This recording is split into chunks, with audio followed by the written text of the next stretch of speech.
धीरे धीरे शक्तियाँ जो आपके अंदर स्वयं की शक्तियाँ हैं वो खुलती जाएंगी। लक्ष्य का पता ही नहीं है। लक्ष्य है क्या?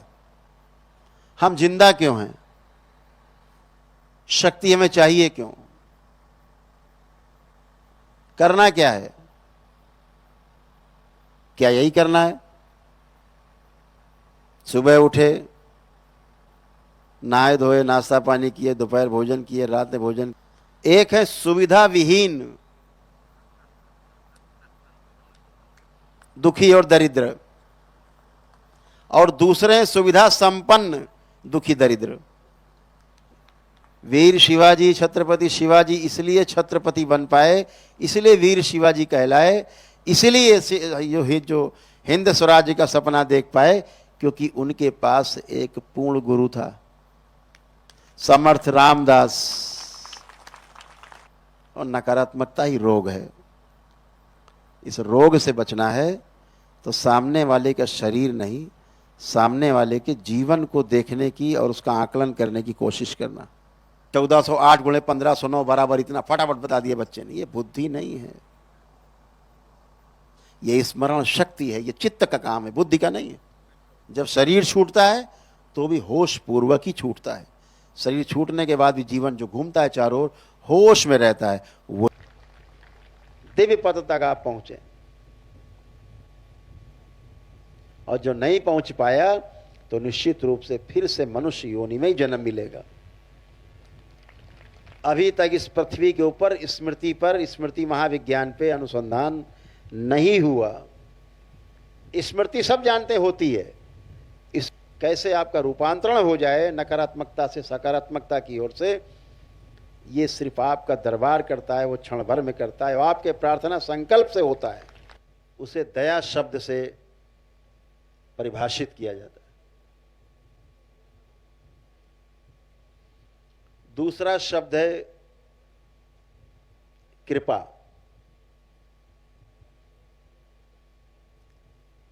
अगर बुद्धि कम है, विवेक कम है, शालीनता कम है,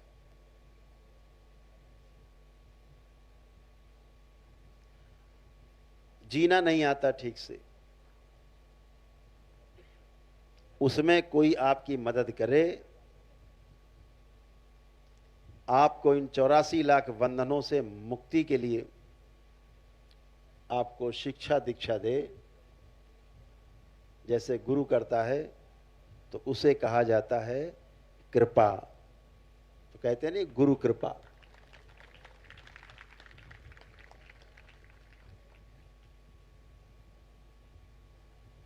तो ये हुआ दया और कृपा। यानी आपका जो जीवन है, शरीर और जीवन दो वस्तुएं हैं। शरीर के लिए आपको जिंदा रखने के लिए कोई मदद करे, उसे दया कहते हैं। और जो जीवन को आपके उन्नत बनाए, ईश्वर की राह में आपको लगाए, आपको मानसिक शांति दे, उसे कृपा कहते हैं। और यदि कोई व्यक्ति दया और कृपा दोनों करे, यानी आपके शरीर के लिए भी उसने व्यवस्था की, जिंदा रखने का प्रयास किया, और जीना भी सिखाए, यानी दया भी की और कृपा भी की, तो उसे करुणा कहा जाता है। करुणा शब्द से परिभाषित किया जाता है कि करुणा की है प्रभु, आपने मुझ पर करुणा की है। हे गुरुदेव, आपने मुझ पर करुणा की। तो ईश्वर से हम करुणा कहते हैं ना, करुण पुकार करते हैं। तो इन तीन शब्दों का अर्थ ऐसा है। सुनने में एक जैसे लगते हैं, दया, कृपा, करुणा। हिंदी भाषा बहुत महत्व लिए हुए।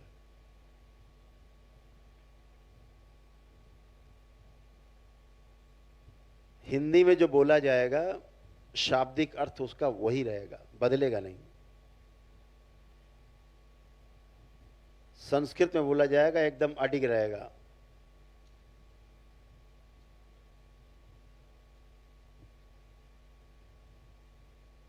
बड़ा थोड़ा विषयांतर होगा, लेकिन एक गौरव की बात है कि यह देश हमारी संस्कृति में संस्कृत भाषा का बड़ा महत्व रहा है। आज आपको जान के इस बात का गर्व होगा कि एक नई विद्या आई है अभी बाजार में, टेलीविजन और उस पर चल रहा है खूब, मोबाइल पे एक मोबाइल विद्या और आ गई है कि आपको यही नहीं पता लगेगा, आपकी फोटो वीडियो पता नहीं क्या क्या बना के क्या कर देंगे। आप कहोगे हम तो कभी किए नहीं, तो बना के दिखा देंगे। उसको बोलते हैं AI, आर्टिफिशियल इंटेलिजेंस।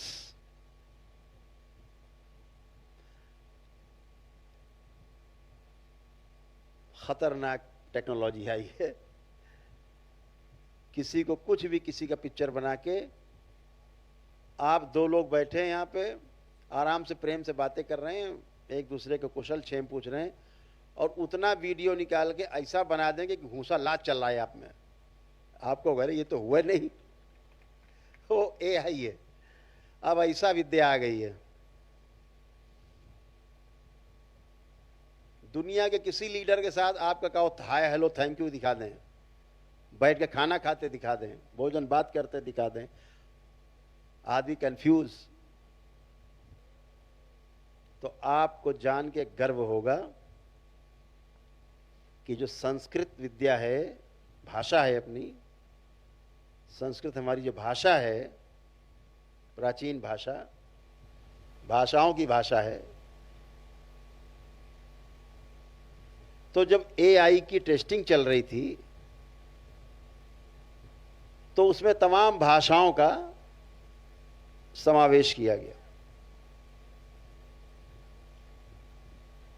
कि कौन सी भाषा समझेगा ये बोलने पर। दुनिया की सभी भाषाएं फेल हो गईं और एक भाषा पास हुई, उसका नाम है संस्कृत।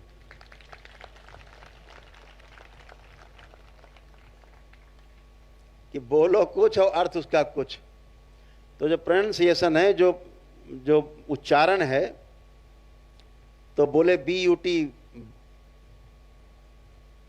बट, तो PUT, तो पट होता नहीं, वो बोलते हैं अंग्रेजी में पुट। तो PUT बोले पुट, तो बगल में लिखा BUT, अब हो जाएगा बुट। तो जो सामने कंप्यूटर है वो कंफ्यूज हो जाएगा। तो संस्कृत भाषा को ही प्राथमिकता मिली, AI में उन्होंने प्रयोग किया है। 100% परिणाम केवल संस्कृत भाषा से आए। ऐसे हमारे देश के हमारे विद्वान, हमारे ऋषि मुनि, हमारे पूर्वज थे, महर्षि, उन्होंने संस्कृत विद्या का, संस्कृत भाषा का ज्ञान हम लोगों को दी।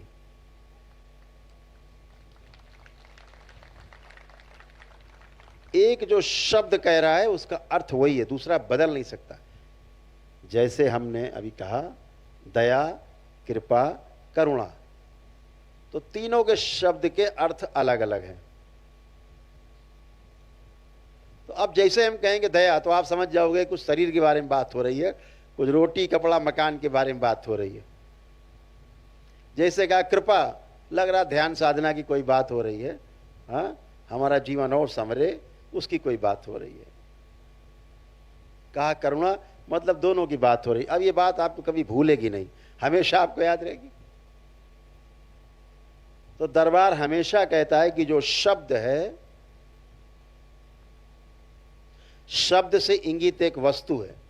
जैसे हमने कहा कि ग्लास, हमने बोला कांच का गिलास, तो आपके अंदर कांच का गिलास का चित्र बना सब में। कांच का गिलास बोले, हम बोले कि वहां कांच का गिलास रखा, उठा लो, तो आपके दिमाग में चित्र बन जाएगा, अच्छा कांच का गिलास। और अगर वहां स्टील का रखा होगा तो आपके अंदर मैच नहीं करेगा, तो आप वहां से कहोगे गुरुजी यहां तो है ही नहीं, कांच का गिलास क्यों नहीं है? क्योंकि कांच का गिलास आपने पहले देखा हुआ है, इसलिए स्टील का गिलास रखा है और आपको समझ में आ रहा है कि यहां कांच का गिलास नहीं है। तो शब्द और शब्द से इंगित वस्तु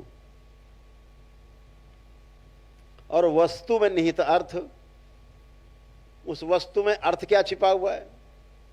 क्या अर्थ है कि भाई इसे पानी डालो, दूध डालो, कोई तरल पदार्थ डाल के रखा जा सकता है, सदुपयोग किया जा सकता है, पानी पिया जा सकता है, दूध पिया जा सकता है, शरबत पिया जा सकता है, कुछ भी तरल पदार्थ में प्रयोग हो सकता है। ये उसका अर्थ। गिलास का और कहां प्रयोग करोगे? इसी में करोगे। तो उसका अर्थ समझ गए।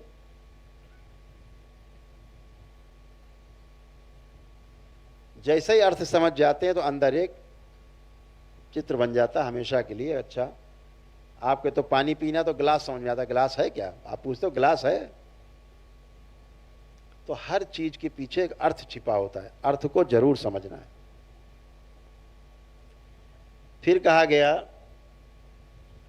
धीरता, वीरता और उदारता। आपने जो भी समझा है अपने जीवन में, जो भी समझा है आपने, अच्छी बातें, और जिस किसी से भी आपकी सहानुभूति है, तो सहानुभूति पूर्वक उसको वह बात समझाने में कि वो समझ जाए, उसके ऊपर धन खर्चा करते हैं, अपना श्रम से कमाया हुआ धन, धैर्य पूर्वक प्रतीक्षा करते हैं कि समझ जाए अच्छे से बात। धीरता, वीरता क्या है? आप स्वयं लग करके जो समझा है उसको समझाने में लग जाएं, उसको सहानुभूति पूर्वक। धन नहीं खर्चा कर रहे हैं, लेकिन केवल पढ़ा रहे हैं, शिक्षा दे रहे हैं। जो बात आपने समझी है, जीवन में अनुभव किया है, वो उसको अनुभव करा ले जाएं। इसको वीरता कहा गया है। तलवार लेके किसी की सर उतार देना, ये वीरता में श्रेणी में महापुरुषों ने नहीं कहा है। अच्छी बात आप तक पहुंचा देना, आपको अनुभव करा देना। तलवार लेके किसी को लूट लेना वीरता नहीं, किसी का राजपाट लूट लेना वीरता नहीं। जब शब्द का अर्थ नहीं समझते, क्या वस्तु कौन सी है, उस तरफ कहाँ इंगित कर रहा है शब्द, तो हमारे लिए केवल शब्द होते हैं, अंदर गहरे में नहीं उतरते। ऐसे ही एक शब्द है तंत्र। तंत्र शब्द का अर्थ टोना टोटका, जादू टोना, झाड़ फूक बिल्कुल भी नहीं है। जैसे कि आपका दरबार, ना कोई टोना टोटका होता सिखाया जाता आपको, ना होता है, न जादू टोना होता है, न किसी प्रकार से कोई झाड़ फूक होती है। आप अपनी आस्था, अपने विश्वास, अपनी श्रद्धा के दम पर दरबार में आते हैं, अपनी वैदिक प्रक्रिया करते हैं। नहीं कर पाते हैं तो प्रार्थना ही करते हैं। तो अपनी ही प्रार्थना और संकल्प से आप शारीरिक, मानसिक और आध्यात्मिक रूप से स्वस्थ होते हैं। सामाजिक, आर्थिक और पारिवारिक संकट दूर होते हैं। ये आपकी ही प्रार्थना संकल्प से होता है।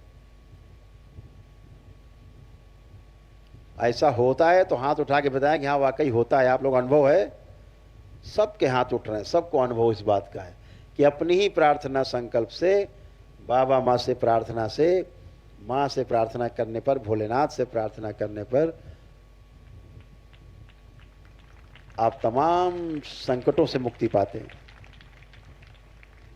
आपको पता है कि लोग दरबार में आते हैं तमाम झूलते झालते पेशी लेते हुए, हाजिरी लेते हुए दरबार में आके एक ही दिन में उनकी हाजिरी पेशी उड़ जाती, गायब हो जाती, कहां चली जाती?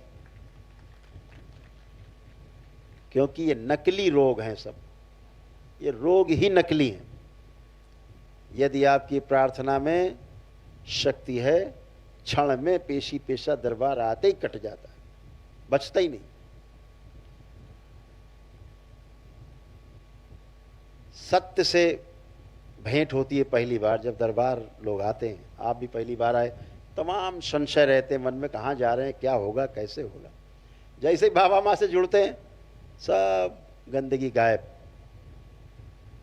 नहीं तो बहुत से लोग तो दरबार आकर के भाग जाते हैं, रुकते नहीं।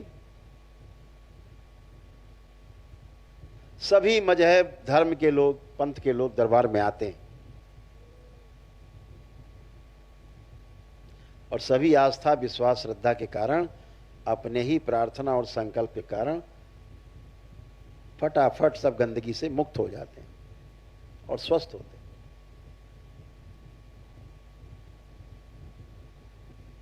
तो ऐसा ही एक शब्द है जिसका नाम है तंत्र। यह शब्द जिस किसी भी शब्द के साथ जुड़ जाता है वहां व्यवस्था दिखाई देने लगती है। जैसे ये तंत्र जुड़ेगा, राजतंत्र दिख जाएगा, कोई राजा का यहां पे शासन है। प्रजातंत्र मतलब प्रजा का शासन है। लोकतंत्र लोकशाही है। तो तंत्र जिसके साथ जुड़ता है वहां एक व्यवस्था दिखाई देने लगती है। तंत्र से आप सिर्फ अच्छे होते हैं और अच्छे कर सकते हैं दूसरों को, क्योंकि व्यवस्था है वो। तंत्र शब्द का अर्थ ही व्यवस्था है। व्यवस्था को समझना, इस प्रकृति की व्यवस्था को समझना ही तंत्र है, और समझ करके उस व्यवस्था के अनुरूप जीना,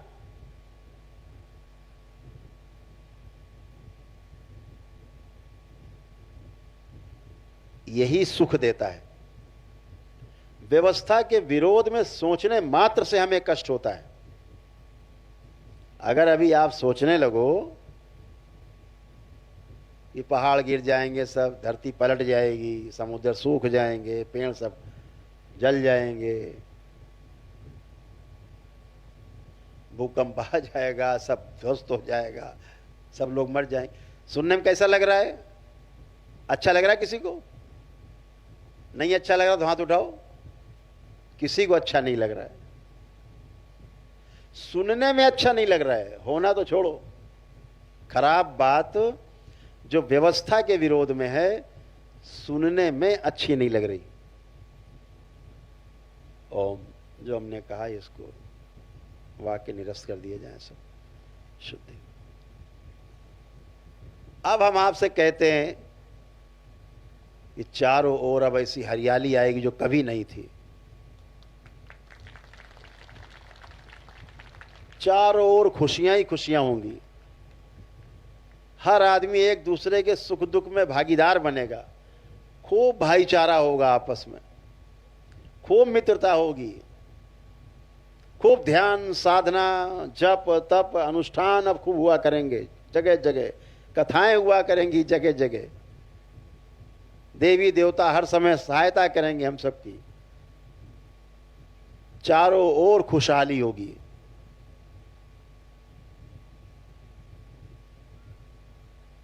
हमारा परिवार खुशहाल होगा, मोहल्ला खुशहाल होगा, समाज खुशहाल होगा, हमारा देश खुशहाल होगा। सुनने में अच्छा लगा? कितने लोग अच्छा लगा? सबको अच्छा लगा। तो व्यवस्था को केवल सुनने मात्र से अगर अच्छा लगे और अव्यवस्था को सोचने मात्र से कष्ट होने लगे, तो सोचो अव्यवस्था में जीने वालों का क्या हाल होता होगा। सोचने में इतना कष्ट है अव्यवस्था, तो करने में, उसमें जीने वाला कितने कष्ट में रहता है। और व्यवस्था को सोच करके, व्यवस्था को समझ करके व्यवस्था में जीने वाला कितना खुशहाल होगा केवल सोचने मात्र से खुशहाली हो रही, करने से कितना खुशहाल होगा। ये जो खुशहाली है, खुशहाली आती है, खुशहाली लाता है, इसी को तंत्र कहा गया है। तंत्र कभी किसी का बुरा नहीं कर सकता, व्यवस्था कभी किसी का बुरा नहीं कर सकती। जो अव्यवस्था है, गुंडे मवाली, वो आपका बुरा कर सकता। शासन है वो आपका बुरा नहीं कर सकता, क्योंकि व्यवस्था है। जो अव्यवस्था फैलाएगा, तंत्र उस अव्यवस्था को व्यवस्थित करने के लिए उनको हरिहर कर देगा।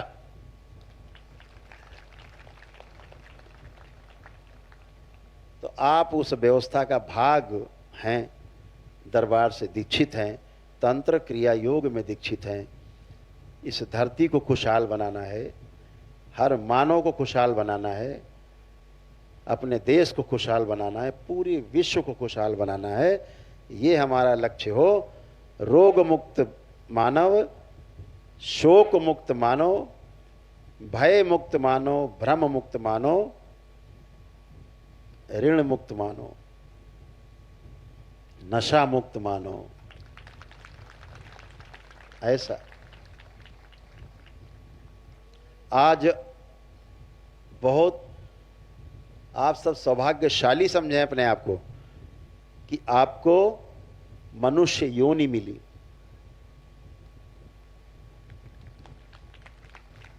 लाखों लाखों वर्षों तक नहीं मिलती लोगों को। मृत्यु के बाद कीड़े मकोड़े बन के पैदा होते रहते हैं, कर्म के भोग भोगते रहते हैं। आपको प्यारे प्यारे बाबा और माँ मिले, जिनकी कृपा दया करुणा सब आप पे बरस रही है। निश्चित रूप से इसी जन्म में 84 लाख के जन्म मरण की जितनी भी बंधन हैं योनियों के, वो इसी आपके जन्म में कट जाएं सारे भोग, तो कभी इस मर्त लोक में आने न पड़े और मानव पद से देव पद की ओर आपकी यात्रा शुरू हो जाए, दिव्य पद तक आप पहुंचे। और जो नहीं पहुंच पाया तो निश्चित रूप से फिर से मनुष्य योनि में ही जन्म मिलेगा।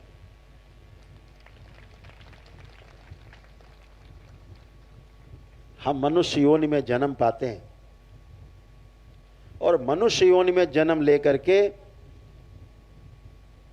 पशु मानव की तरह जीते हुए, पशुओं की तरह, राक्षस मानव की तरह जीते हुए, सोचते समझते जब आपको कभी दरबार मिलता है तो आप समझदारी में आपका विकास होता है, आप समझदार होते हैं, तो मानव पद प्राप्त होता है। और मानव पद जब प्राप्त होता है तो देव पद के लिए आपके यात्रा के पथ खुलते हैं, दिव्य पद के लिए आपके यात्रा के पथ खुलते हैं।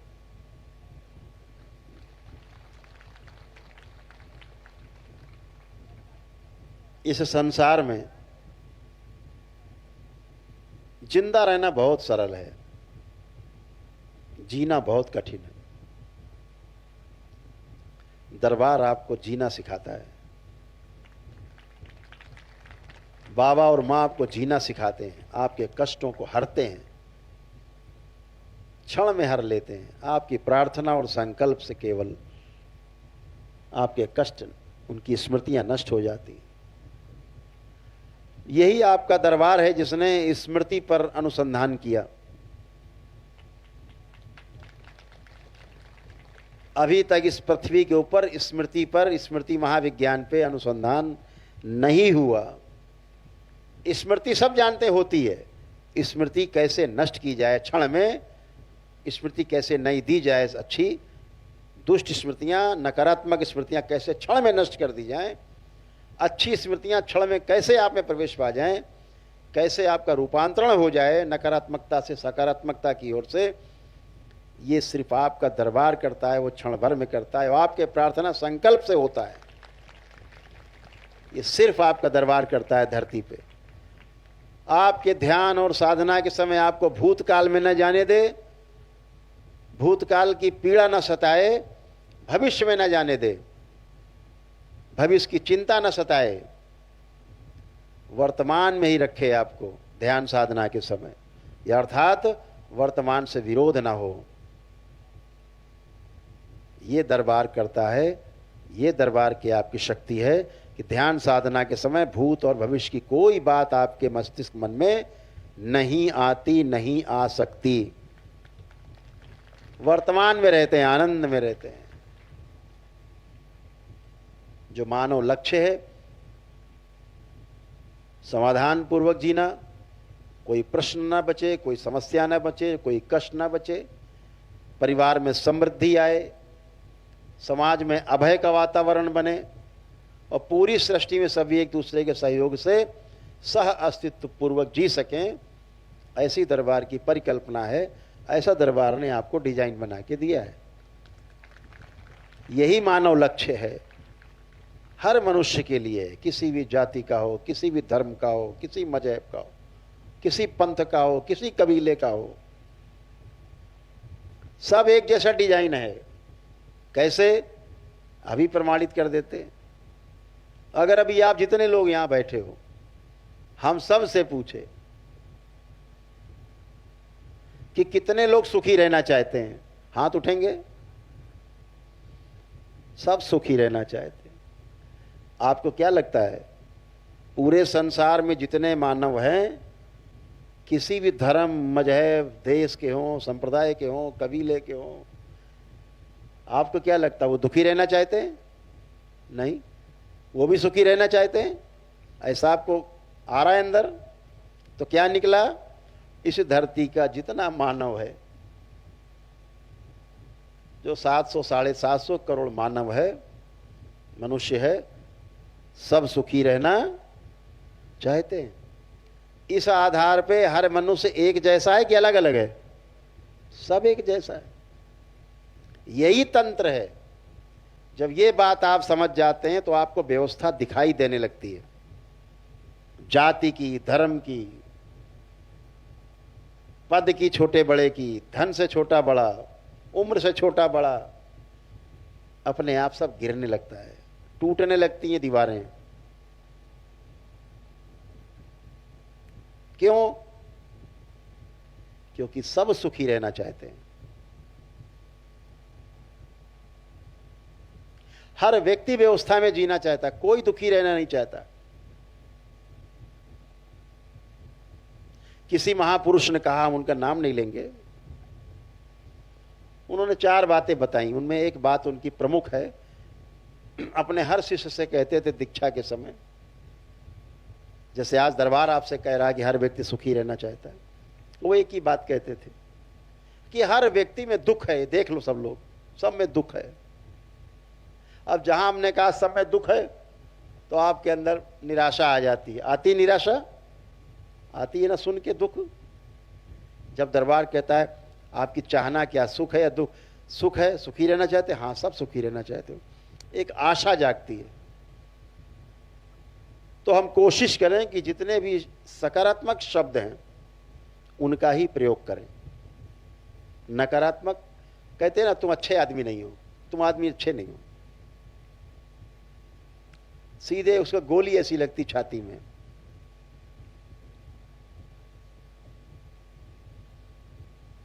अगर आप उससे कह दो तुम अच्छे तो बहुत हो, लेकिन अगर और थोड़ा और अच्छे हो जाओ तो फिर आनंद आ जाए, उसे बुरा लगा? अब नहीं लगा।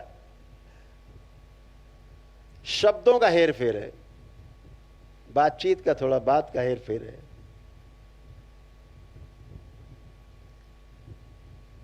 भाषा का थोड़ा सा हेर फेर है।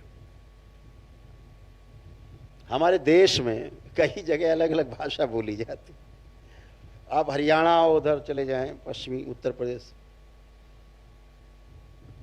आवाज देंगे किसी, ओरे छोरा इधर आ, ऐसे।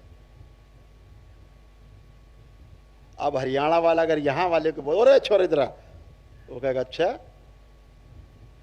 ऐंठ रहा है, तलवार निकालेगा। छत्रपति शिवाजी याद आ जाएंगे उसको एकदम से कि अपमान मत सहन करना। तो भाषा, भाव उसका अच्छा है, भाषा से गड़बड़ है। तो हमें एक बात हमेशा समझनी चाहिए, कोई भी व्यक्ति है अगर आपका बुरा भी कर रहा है तो ये बात हमेशा ध्यान में रखना, चाहे बच्चा हो, भाई हो, पत्नी पति हो, माता पिता बच्चे हों, ये बात हमेशा ध्यान रखना। अपने जीवन में जो भी आप काम करते हैं, जैसे आप यहाँ बैठे हैं, तो यहाँ बैठे हैं तो सुख पाने के लिए बैठे कि दुख पाने के लिए? सुख पाने के लिए बैठे। इसके बाद यहाँ से जिस कार्य में अपने जुटेंगे तो सुख पाने के लिए अपने काम में जुटेंगे। अभी तक जितने प्रयास आपने किए हैं वो सब सुख पाने के लिए किए। तो जो भी आपको कभी किसी से कष्ट महसूस हो तो एक बात हमेशा ध्यान रखना कि ये व्यक्ति आपको दुख पहुंचाना नहीं चाहता, ये व्यक्ति अपने को सुखी रखना चाहता है। अपने सुखी होने के अर्थ में व्यवस्था को समझा नहीं है, उल्टा सीधा जी रहा है, और उल्टा सीधा जीने के कारण इसको पता नहीं कैसे बात करनी है, कैसे व्यवहार करना है, तो अपने सुखी होने के अर्थ में उल्टा पुल्टा काम कर रहा है। आपको दुखी करने के लिए नहीं कर रहा। आप कोई भी काम ऐसा नहीं करते हो कि आपके परिवार का सदस्य कोई दुखी हो। करते हैं कोई काम आप सोचते हैं कि दुखी हो? नहीं, आप तो अच्छा सोच के ही करते हो, परिणाम उल्टा आ जाता है अनुभव कम होने के कारण। अब परिवार, पिताजी के सब तुमने नष्ट कर दिया, सब धन नष्ट कर दिया, बर्बाद कर दिया। वो ठीक नहीं, क्योंकि हर व्यक्ति सुखी होने के अर्थ में ही सारे कार्यक्रम करता है। तो ये बात हमेशा ध्यान रखो कि बच्चा हमारा है, या अपने सुखी होने के लिए कोई गड़बड़ कर रहा है, तो हम उसको व्यवस्था बताएं, रास्ता बताएं, संस्कार दें। और उनमें संस्कार तभी आएंगे जब हमारे अंदर स्वयं वो संस्कार होंगे। जब हमारे आचरण में कोई चीज़ होगी तो बच्चों में, उनके आचरण में वो चीज़ अपने आप चली जाएगी। बहुत सुंदर है, हमारे अंदर तो है नहीं और हम बच्चों को सीख दें। इस बात को समझते हैं कि अरे वाह, तुम तो सो के उठते हो 9 बजे।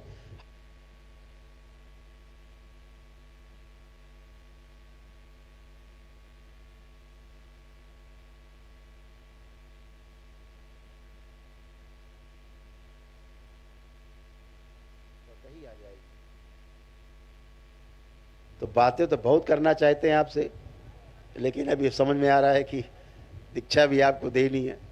हम तो बोलते रहेंगे सवेरे तक, ब्रह्म मुहूर्त इसी में हो जाएगा।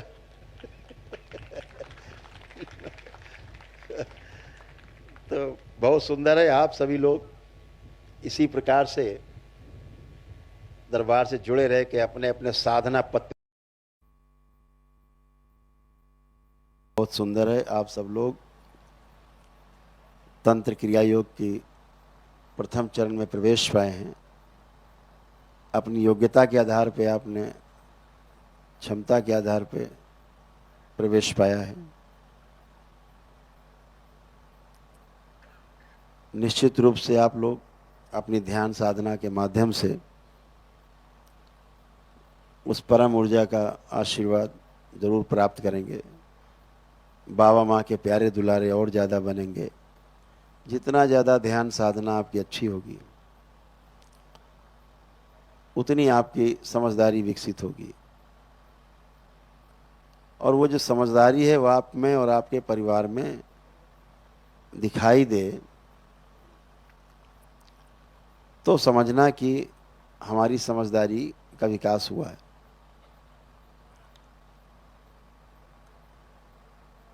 साधना में तमाम चीज़ें आती हैं, आएंगी।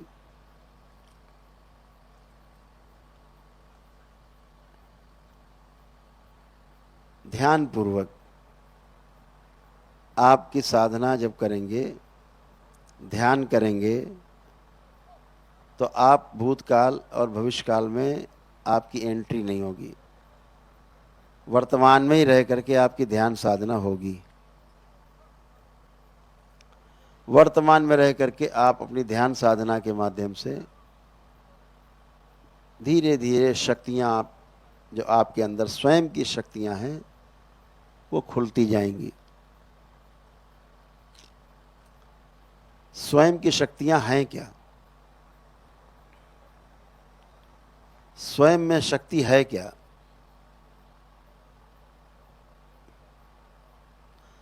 शक्ति हमें चाहिए क्यों?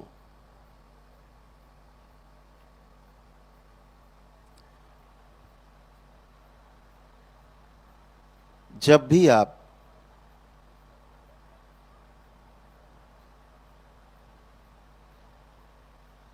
अपने प्रति सकारात्मक होते हैं,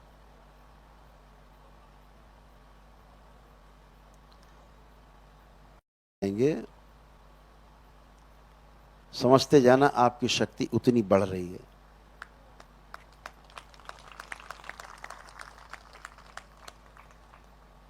और यह शक्ति आपकी समझदारी की शक्ति होगी।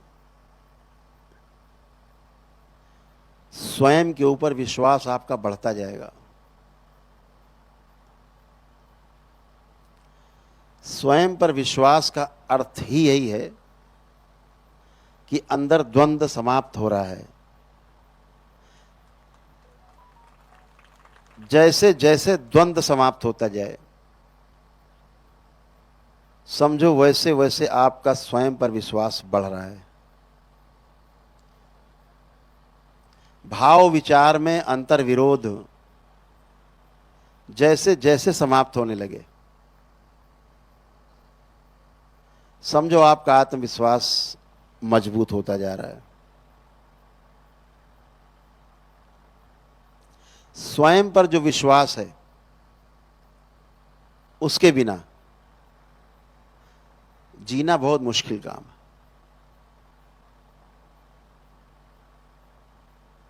स्वयं पर विश्वास के लिए कुछ बाहर जाके कोई सड़क अड़क नहीं खोदनी।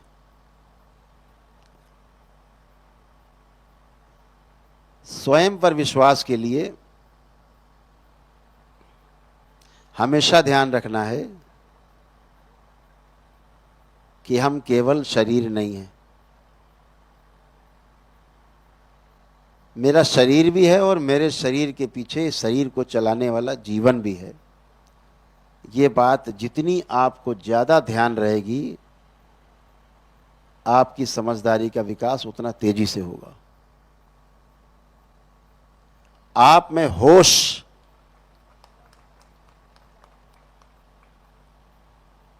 यह क्रिया आपको आपके अंदर होश बढ़ाएगी, बेहोशी तोड़ेगी। अधिकतर हम अपने को शरीर मान के, सामने वाले को शरीर मान के जीते हैं। तमाम संकट पैदा करते हैं, बनाते हैं संकट, जीते हैं संकट में। जिस दिन हमें यह समझ में आ जाता है कि जो मेरे अंदर जीवन है, मेरा शरीर है, दो हैं, ऐसे सामने वाले के भी शरीर और जीवन दो अलग अलग भाग हैं। शरीर से जब आप उसकी तुलना करोगे, सगे भाई की करो, पिता की करो, पुत्र की करो, माता पिता की करो, बच्चों की करो, शरीर से शरीर की तुलना करेंगे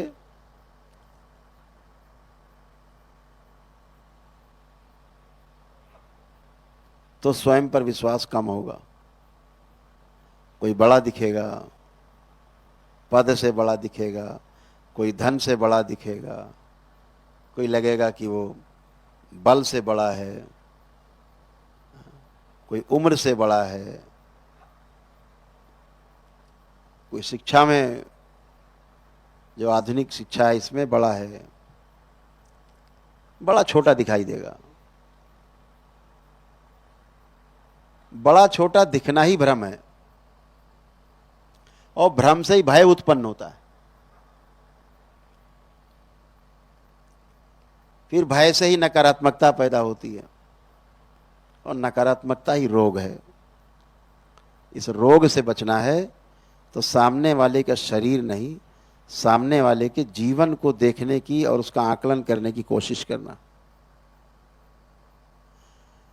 जैसे ही उसके जीवन का आकलन करेंगे, जो उसके शरीर को चला रहा है, जो आपका शरीर चला रहा है, आपका जीवन, आपको दिखाई देगा दोनों एक जैसे।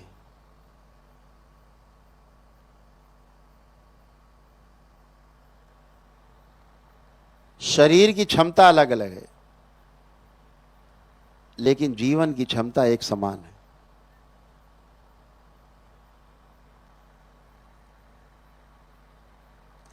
जब आप जीने जाते हैं किसी भी व्यक्ति के साथ, एक या अधिक व्यक्तियों के साथ, समाज के साथ, तो ध्यान की आवश्यकता पड़ती है। तो दो तरह से ध्यान है। एक वो जो आपको दरबार साधना के माध्यम से ध्यान की बात करता है, ध्यान साधना। ध्यान को साधना है, ध्यान को साधना है, अपने को साधना है, वही साधना है। अभी संतुलित नहीं है, डगमगा रहे हैं, उसी को महापुरुषों ने बोला कि साधना करनी, यानी साधना है अपने आप को संतुलित करना है। तो दो तरह से ध्यान देते हैं और ध्यान करते हैं, दो तरह से ध्यान होता है। जब दूसरों के साथ जीते हैं तो ध्यान देना बहुत आवश्यक है। जब स्वयं में जीते हैं तो ध्यान करना आवश्यक है।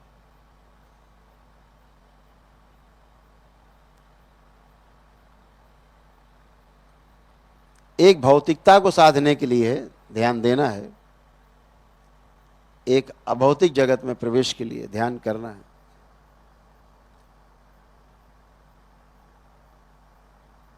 दोनों ही आवश्यक हैं, क्योंकि दरबार परिवार परंपरा को श्रेष्ठता प्रदान करता है।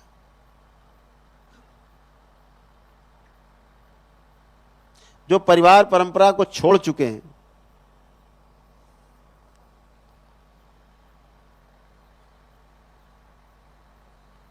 वो भी परिवार में ही रहते हैं।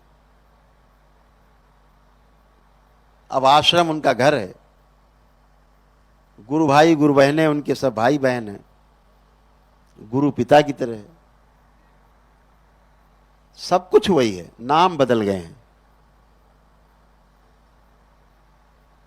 लेकिन जब समझदारी का विकास नहीं होता तो जीना नहीं बदलता। जैसे हम घर में जीते रहे हैं, वैसे आश्रम में जाके भी जीते हैं। घर में भी जिंदा रहने का प्रयास था, और आश्रम मिल जाता है, गुरु परंपरा मिल जाती, तब भी जिंदा रहने का प्रयास सबसे ज्यादा रहता है।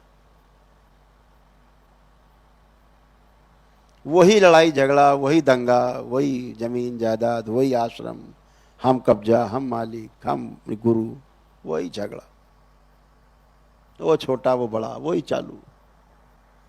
जो कला हम सीख के आए हैं परिवार से, वो हम गुरु परंपरा में भी आके उन्हीं का खेल खेलते हैं, कहीं नहीं पहुंचते। कपड़े बदल जाते हैं, नाम बदल जाते हैं, लक्ष्य नहीं बदलता।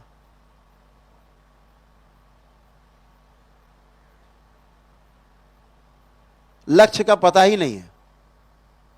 लक्ष्य है क्या? हम जिंदा क्यों हैं? शक्ति हमें चाहिए क्यों? करना क्या है? क्या यही करना है? सुबह उठे, नहाए धोए, नाश्ता पानी किए, दोपहर भोजन किए, रात में भोजन, सो गए, सुबह फ्रेश हुए, फिर वही कार्यक्रम चालू। बचपन गया, जवानी गई, बुढ़ापा आया, मृत्यु हो गई। इतने के लिए?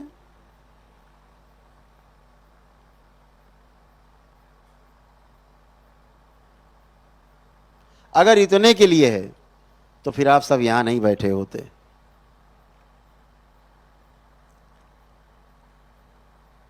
जरूर कुछ चाहिए, जरूर कुछ मिसिंग है, कुछ ना कुछ गड़बड़ है जरूर। एक सीरियल है, कहते ना, दया कुछ गड़बड़ है।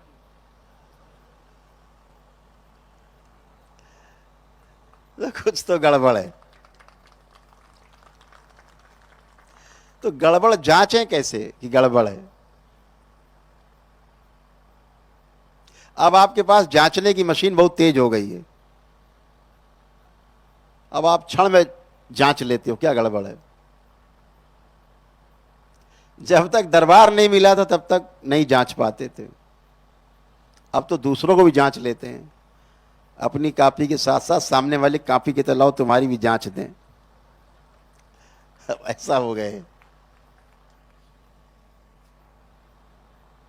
मानव लक्ष्य, मानव का लक्ष्य सुखी रहना है, एक ही धर्म है मनुष्य का नहीं, पूरे सभी का, जितने जीवन है सबका लक्ष्य है सुखी रहना। हर व्यक्ति सुखी रहना चाहता है, अल्टीमेट है, इसका कोई विकल्प नहीं। किसी से पूछो सुखी रहना छोड़ दो, एक बात छोड़ दो, ये हट छोड़ दो, इसके अलावा कुछ बताओ, कहेगा नहीं हमें तो बस सुखी रहना, यही चाहिए। ये मानव धर्म है, मानव सुख धर्मी है। धर्म का पता नहीं है, धर्म है क्या।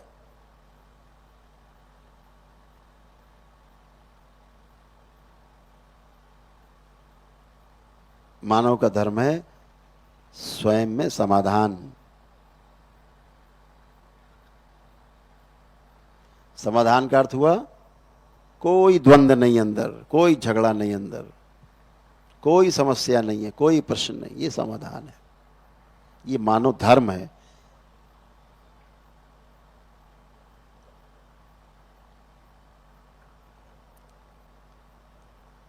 मानव का धर्म है कि उसका परिवार समृद्ध रहे, परिवार में समृद्धि रहे, किसी चीज का अभाव ना हो।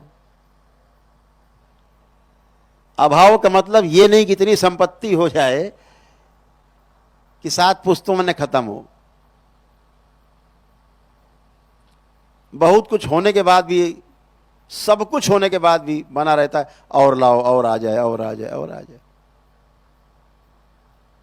यह दरिद्रता की निशानी है।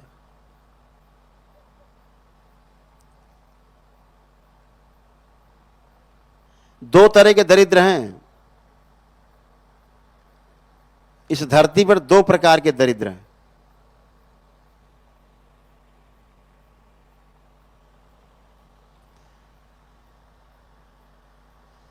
एक है सुविधा विहीन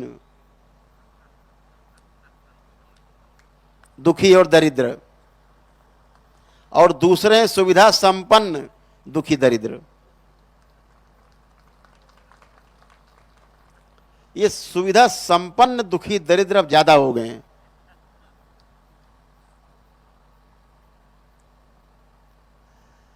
सब कुछ होने के बाद हाय हाय हाय हाय हाय हाय, और चाहिए, लूट ले सबका, फिर भी पूरा नहीं होता।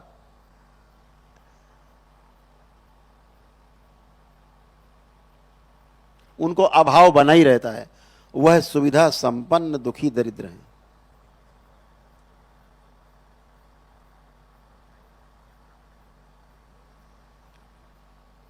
स्वयं पर विश्वास की कमी, इसीलिए सुविधा संपन्न दुखी दरिद्र बने हुए हैं।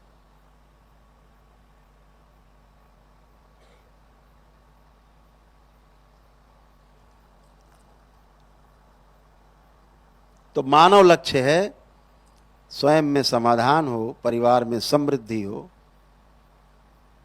समाज में अभय का वातावरण हो, और पूरी सृष्टि में सब एक दूसरे के साथ पूरकता के अर्थ में जी पाएं, सह अस्तित्व पूर्वक जी सकें। ये मानव लक्ष्य है।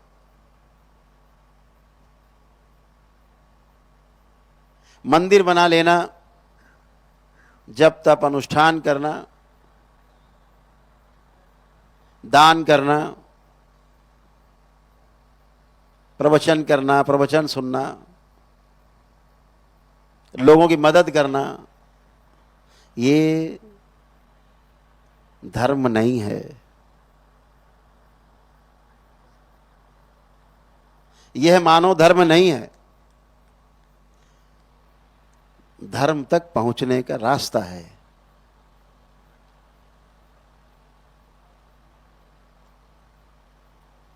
मानो जो धर्म है वो हमने भी आपसे चर्चा की।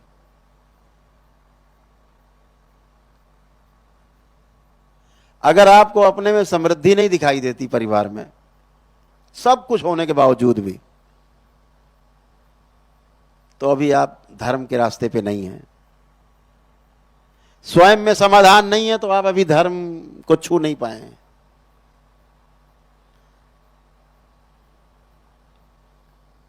वो व्यवस्था है धर्म, अभी व्यवस्थित नहीं हो पाए हैं, अभी धार्मिक नहीं हो पाए हैं।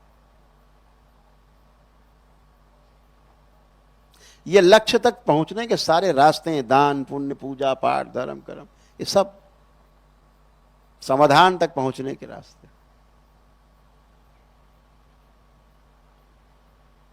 बहुत भ्रम है। एक क्रिया होती है जीवन के अंदर, उसका नाम है बुद्धि।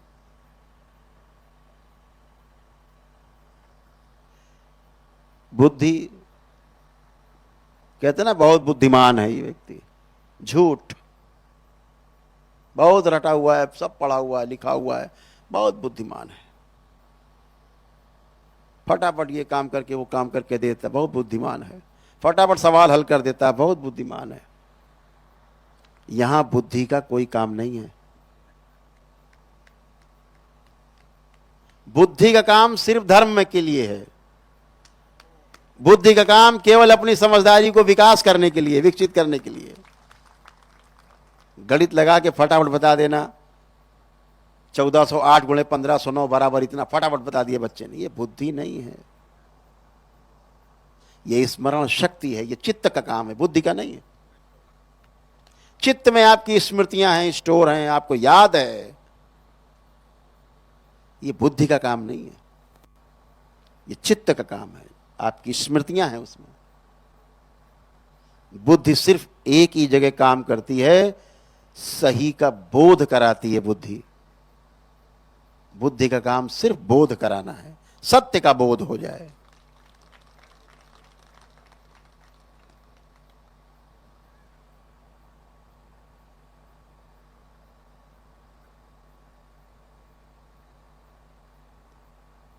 जब सत्य का बोध होता है तो आश्वस्ति आती है, तो अंदर एक संकल्प होता है, बोलते हैं उसको ऋतंभरा। बुद्धि के अंदर एक क्रिया होती है, उसको बोलते हैं ऋतंभरा। ऋतंभरा माने संकल्प। कौन सा संकल्प? सत्य से भरा हुआ संकल्प। उसे नाम दिया हमारे महर्षियों ने ऋतंभरा। बुद्धि का काम गणित लगाना नहीं, बुद्धि का काम अपने जीवन में प्रकाश फैलाना है, सही का आकलन करना है। सही का बोध हो जाए तो बोधत्व के लिए रास्ता खुलता है। बुद्धि का काम वहां पर है। भ्रम पालक काम नहीं हो तो बहुत बड़ा बुद्धिमान है, तो बहुत पास हो गया, स्मृति से पास हुआ है। बड़े बड़े बुद्धिमान फेल हो जाते हैं, स्मृति नहीं याद है।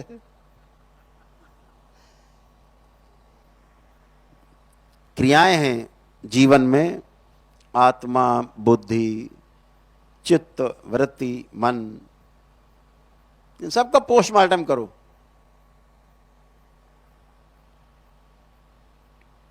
एक एक काट काट के देखो क्या है इनमें।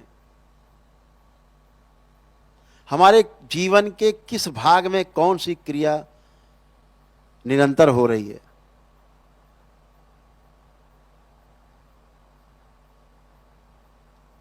कौन सी रुक रुक के हो रही है।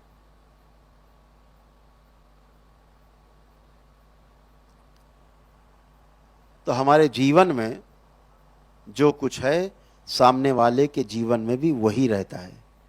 जिस दिन ये बात समझ में आ जाएगी कि मैं भी सुख चाहता हूं, सामने वाला भी सुख चाहता है, और अगर दोनों मिलकर के एक दूसरे को सुख पहुंचा लें बगैर दुखी हुए, ये नहीं कि हम दुखी होकर के सामने वाले को सुख पहुंचाएं, ये कोई सुख नहीं हुआ। ये मानव धर्म नहीं है। मानव धर्म है उभय पक्षीय सुख, उभय पक्षीय सुख। दो व्यक्ति व्यवहार करके आपस में सुखी होते हैं बिना स्वयं को दुखी करे, ये सुख है, यह व्यवहार है। और उभय सुख ही सबको स्वीकार है।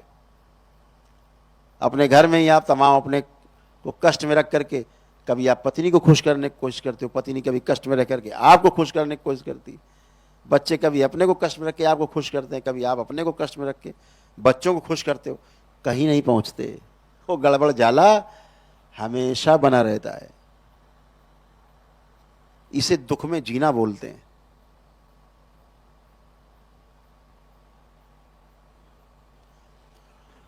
होना कुछ चाहते हैं, कर कुछ रहे हैं, दुख मिलेगा। दुख की परिभाषा क्या है? हम हैं कुछ, कर कुछ रहे, दुख मिलेगा। हम जैसा हैं वैसा होना चाहते हैं, वैसा जीना चाहते हैं, नहीं जी पा रहे हैं, यही दुख है। हम जैसे हैं वैसा हो गए हैं, जी पा रहे हैं वैसा, ये सुख है। तो जिन स्थितियों और परिस्थितियों में हमें जीने के लिए बाध्य होना पड़ता है ना चाहते हुए भी, यही दुख है, यही दुख की परिभाषा है। और जिन स्थितियों परिस्थितियों में मैं जीता हूं, यदि उनमें सामंजस्य है, संगीत है, हार्मनी है, एक रास्ता है, वही सुख है। तो सुख और दुख की परिभाषा को समझ लेना है। अभी आप यहां बैठे हो, अभी आपका ध्यान न सर्दी है कि गर्मी है कि दिन है कि रात है, कहीं है ही नहीं। आपका ध्यान सिर्फ मेरी बातों पर है, क्योंकि आपके जीवन की बात हो रही है, आपके जीने के काम आएगी बात हो रही है। ये ज्यादा महत्वपूर्ण लग रहा है, इसलिए आपको ठंडक, गर्मी, रात, दिन, नींद और भूख कुछ नहीं लग रही, उधर ध्यान ही नहीं है। तो जो महत्वपूर्ण है उसको चुन लेना है, हंस की तरह। जो महत्वपूर्ण नहीं है दूसरों के लिए छोड़ देना है। हो सकता है दूसरे के लिए वो महत्वपूर्ण हो, आपके लिए जो महत्व की चीज हो उसे चुनना है, माला बनानी, पिरोना है। और ऐसे करके धीरे धीरे धीरे धीरे धीरे धीरे जब आप एक एक कदम जीना सीखते हो, जीना शुरू करते हो, तो एक किताब लिख जाती है पूरी। आप स्वयं के अंदर, आपके अंदर स्वीकार्यता आती है कि मैं सही रास्ते पर हूं। आपके परिवार में आपके प्रति स्वीकार्यता आती है, समाज में आपके परिवार और आपके प्रति स्वीकार्यता आती है, पूरी सृष्टि आपको स्वीकार लेती है। और इस सृष्टि में स्वीकार्यता के लिए आपको लोग कुछ करना नहीं है, अपने भाव और विचार पे ध्यान देना है। हम सोचते क्या हैं, विचार क्या करते हैं, इस पे ध्यान देना है। क्या हम आशाएं करते हैं, हम सही की आशा करते हैं कि गलत की आशा करते हैं, देख लिया जाए। जो सही है उसकी आशा करें, उसके लिए प्रयास करें, सुखी सुख है। जो सही नहीं है उसका हम चित्रण करते हैं अपने अंदर, उसकी चिंता करते हैं, उसके लिए प्रयास करते हैं। कभी सफल होंगे नहीं, दुख मिलने वाला है, तय है।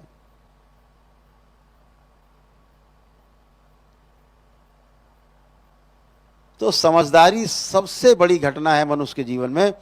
जिस दिन मनुष्य के जीवन में समझदारी घटती है, समझदारी पूरी हो जाती है, वह मानव पद को प्राप्त हो जाता है।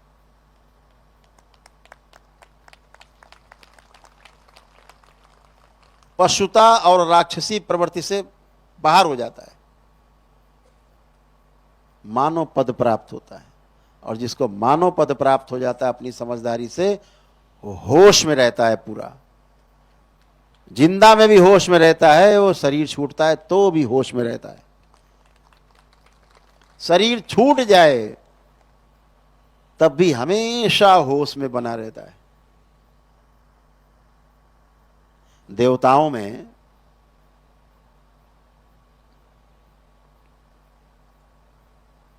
और दैत्यों में फर्क क्या है? एक होश में, एक बेहोशी में। देवता होश पूर्वक हैं, दैत्य बेहोशी में चल रहे हैं। किसी का नुकसान करेंगे? अपने को मार देंगे।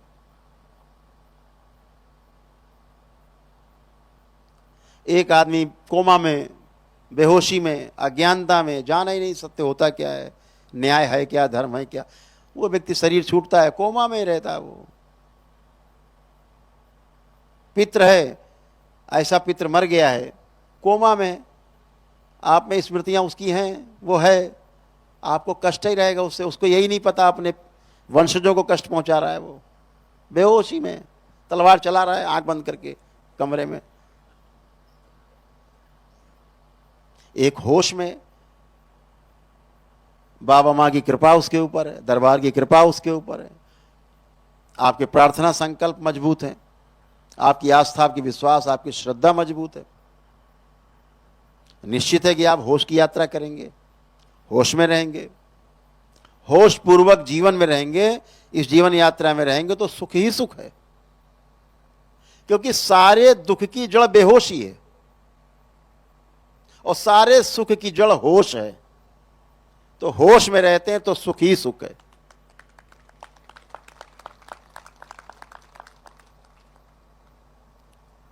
जब शरीर छूटता है तो भी होश पूर्वक ही छूटता है।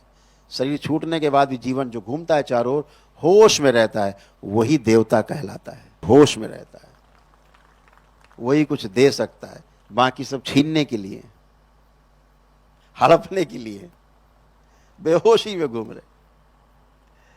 तो होश की यात्रा करनी है। बेहोशी से शुरू की थी आपने इस धरती में, अब होश पूर्वक यात्रा शुरू करनी है। जितना ज़्यादा होश आता जाएगा, जितना ज़्यादा समझदारी बढ़ती जाएगी, उतना ज़्यादा आपके पास जो सुविधाएं हैं और जो संबंध हैं उनका महत्व आप जान पाएंगे ठीक से। और अपनी जितनी सुविधाएं आपके पास हैं, जितनी फैसिलिटीज हैं, उनका संबंधों में आप इस्तेमाल कर पाएंगे। और सुविधाओं का एक बात ध्यान रखिए, जितनी सुविधाएं आपके पास हैं, कुछ भी है, गाड़ी, कार, बंगला, मोटर, रुपया, पैसा, इनका इस्तेमाल केवल संबंध में ही होता है और कहीं होता नहीं है। इन सब का इस्तेमाल संबंध में ही हो सकता है और कहीं नहीं होता। सबसे ज्यादा अगर आपके पास एक कार है और आप उसमें कितना चल लेते होगे? 2 घंटा प्रतिदिन, 4 घंटा। हम कहते 10 घंटा चल लेते होंगे। तो 14 घंटे तो आपकी गाड़ी फ्री है, नहीं है? 14 घंटे के लिए आपकी गाड़ी फ्री है। अब कोई मांगने आता, भैया जरा मैं आधे घंटे काम गाड़ी दे दो। नहीं भैया, हमारी गाड़ी का नट ढीला है, जरा वो पता नहीं स्टीयरिंग गड़बड़ है, कुछ ही बता देंगे, बहाना। जबकि 14 घंटे खाली है। अब ये आप अपने संबंध में 14 घंटे इस गाड़ी का इस्तेमाल कर सकते हैं। तो सुविधाओं का इस्तेमाल, सुविधाओं का जो आदान प्रदान है वो संबंधों में ही होता है, कर सकते हैं। ध्यान से देखें। तो जिस दिन संबंध में, सुविधाओं में और हमारी जो समझदारी है, जो हमारा विकास है ज्ञान का, ज्ञान जो हमने अर्जित किया है, जो अनुभव हमारे पास हैं, इनका जिस दिन आपस में संतुलन होता है आपके अंदर, उस दिन आप मानव पद को पूरे पूरे प्राप्त हो जाते हैं, पूरे होश में हो जाते हैं। ये आपकी यात्रा है, जीव चेतना से मानव चेतना की तरफ आपकी यात्रा का पथ है। जीव चेतना का मतलब जानवरों की तरह जीना, आहार, निद्रा, भय, प्रजनन, इतने में मस्त रहना, इससे बाहर नहीं निकलना, अपने आप को शरीर मान के जीना, यही जीव चेतना है। हम शरीर और जीवन दो हैं, ऐसा मान के जीना जीव चेतना का अतिक्रमण है। मानव चेतना की तरफ आपकी यात्रा शुरू हो जाती। तो जीव चेतना से मानव चेतना में रूपांतरण होने के लिए केवल समझदारी ही पर्याप्त है।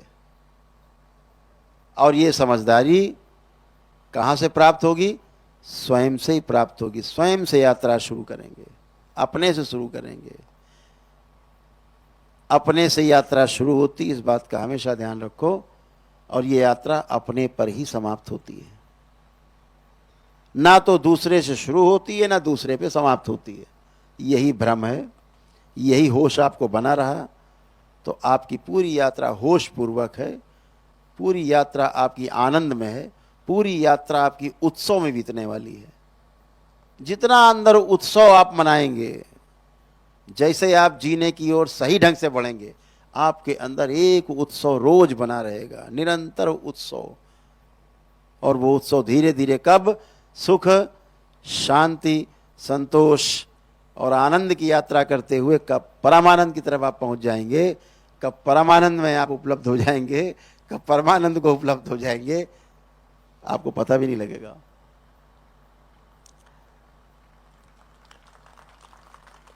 तो बातें तो बहुत करना चाहते हैं आपसे। अब आज आपका मेरे ख्याल सवेरा हो रहा है, ब्रह्म मुहूर्त हो चुका, 4:30 बता रहे हैं, हो गया पंडित जी। हाँ? तो कोई बात नहीं, आज इतना ही सही, इतने से काम चलाया जाएगा, आगे देखा जाएगा फिर, है ना। तो बहुत सुंदर है आप सब दरबार में। महाराष्ट्र आज कितना सुंदर है। महाराष्ट्र राष्ट्र के अंदर है महाराष्ट्र, नहीं तो महाराष्ट्र के अंदर राष्ट्र होता कि नहीं? महादेव के अंदर सारे देव है ना। अब देव के अंदर तो महादेव है नहीं, इधर तो मामला बहुत है गंभीर है। सीना तान के खड़ा है महाराष्ट्र। राष्ट्र के अंदर ये महाराष्ट्र है। भारत के प्राण बसते हैं इस महाराष्ट्र में। गौरव है हमारे देश का महाराष्ट्र।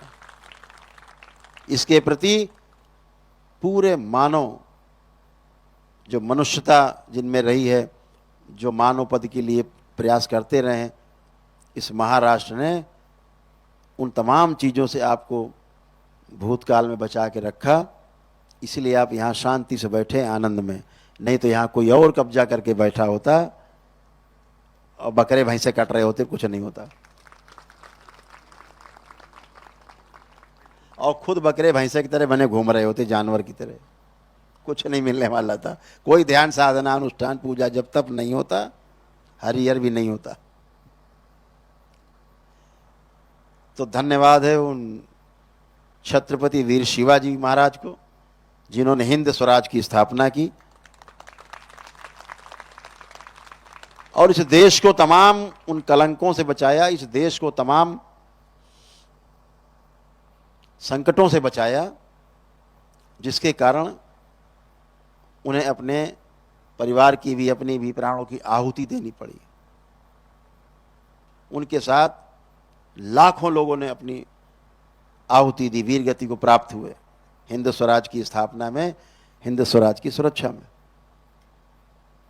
तो हम सभी उनको हृदय से नमन करते हैं। इस महाराष्ट्र की धरती पर भी, देश में भी, हर जगह नमन करते हैं उनको। चाहते हैं बच्चा बच्चा उनको नमन करे, अपने जीवन में ढाले कि हमें एक सच्चे गुरु के सानिध्य में रहकर और श्रेष्ठता के लिए काम करना है। वीर शिवाजी, छत्रपति शिवाजी इसलिए छत्रपति बन पाए, इसलिए वीर शिवाजी कहलाए, इसलिए जो हिंद स्वराज्य का सपना देख पाए, क्योंकि उनके पास एक पूर्ण गुरु था, समर्थ रामदास। गुरु नहीं होते तो कहां जाते पता नहीं था। आज जो भी आप तमाम कहानियां सुनते हो छत्रपति शिवाजी महाराज की, वीरता की कहानियां सुनते हो, उसके पीछे समर्थ गुरु रामदास जी का ही प्रकाश था। उन्हीं की आभा थी, उन्हीं की समझदारी थी, उनके पद चिन्हों पर, उनके मार्गदर्शन में चल करके वो आगे बढ़े और देश को बचा पाए, दिशा दे पाए।